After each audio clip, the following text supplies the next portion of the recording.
मेरे पास आए थे वफाकी वज़ीर।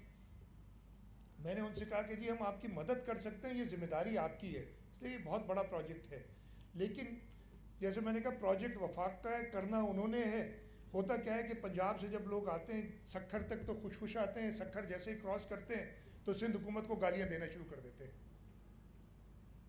और वो पता उनको होना चाहिए कि ये सिंध हुकूमत की जिम्मेदारी नहीं, सिंध हुकूमत की जहाँ जहाँ जिम्मेदारी है।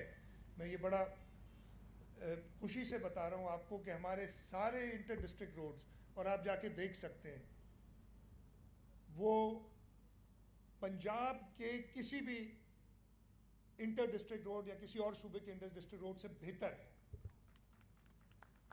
आप जो कराची में रहने वाले लोग हैं वो उधर नहीं जाते, वो सिर्फ जाते हैं इस हैदराबाद, अगर आपने जाना हो, या आपकी जो गुड्स जाते हैं या आपके लोग जाते हैं, और वो हैदराबाद से गालियाँ देते हुए जाते हैं, सक्खर पे गालियाँ ख़त्म होती हैं, लेकिन वो गालियाँ हमें नहीं लग रही होती, किसी और को लग रही होती हैं, इसलिए जिम्मेदारी उनकी है।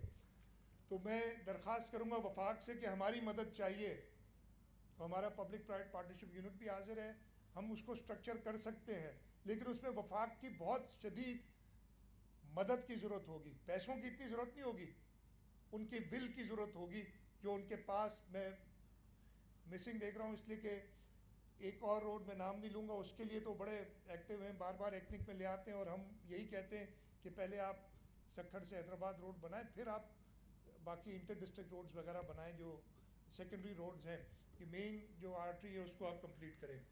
तो एक बार फिर सबका शुक्रगुजार हूँ। ये हमारे लिए, जैसे मैंने कहा कि शहीद मोहतरमा बेनज़ीर भुट्टो